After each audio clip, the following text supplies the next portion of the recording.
नरसिम्हा राव का नागपुर से खास जुड़ाव रहा है। उनकी पढ़ाई नागपुर में हुई है। यहाँ रहते हुए नागपुर के प्रसिद्ध आनंद आश्रम होटल में नियमित भोजन करते थे। होटल के मालिक वासुदेव जोशी ने राव को भारत रत्न दिए जाने के फैसले पर खुशी व्यक्त की है। पूर्व प्रधानमंत्री स्वर्गीय पीवी नरसिम्हा राव को भारत सरकार ने भारत रत्न दिए जाने का ऐलान किया है, घोषणा की है। पीवी नरसिम्हा राव को देश कई मायनों में याद कर सकता है। एक उनके द्वारा किया गया बड़ा काम यह है कि भारत में जो अर्थव्यवस्था का उदारीकरण है वो उन्हीं की देन है। पीवी नरसिम्हा राव का नागपुर से खास लगाव रहा है, खास जुड़ाव रहा है।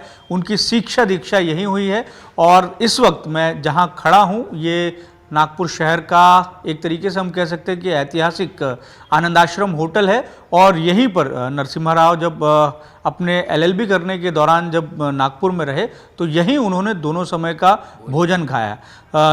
इस समय मेरे साथ अधिक बातचीत करने के लिए आनंद आश्रम के जो ओनर हैं वासुदेव जोशी वो हैं हमारे साथ। हम उनसे बात करेंगे। ये बताएं कि नरसिम्हा राव से जुड़ी हुई किस तरीके की यादें हैं। ऐसा कहा जाता है कि जब वो नागपुर में पढ़ाई कर रहे थे तो उनका भोजन जो है वो दोनों समय का यहीं करते थे। हाँ, ये आपका कहना सच है। ये हमारे पिताजी के टाइम की बात है। जब मैं छोटा था बहुत, वो नरसिम्हा राव जी ने एलएलबी नागपुर से किया जी। और उनका दोनों टाइम का भोजन आनंद आश्रम भोजनालय में होता था जी। और उन्होंने ये अपने मिनिस्टर बने वो जब, उसके बाद अपने डायरी में भी उन्होंने कंफर्म किया हुआ है कि मैं वहाँ भोजन करता था। उन्होंने अपनी बायोग्राफी में भी आनंद आश्रम का जिक्र किया है। बायोग्राफी में लिखा हुआ है हाँ। कि जब मैं एलएलबी नागपुर से कर रहा था तो दोनों टाइम का मेरा भोजन आनंद आश्रम भोजनालय धनतोली में होता था। और बहुत अच्छी तरह से उन्होंने जितने साल वो पढ़े यहाँ उन्होंने खाना खाया।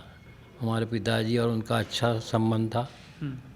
तो उसके बाद वो जब राजनीति में गए तो उनका आना यहाँ नहीं हुआ आनंद आश्रम में, लेकिन वो कभी भी नागपुर आते थे तो हमारे पिताजी और हमारे पिताजी के बड़े भाई साहब थे, उनको बुलाते थे मिलने के लिए, तो ये लोग जाते थे उनसे मिलने।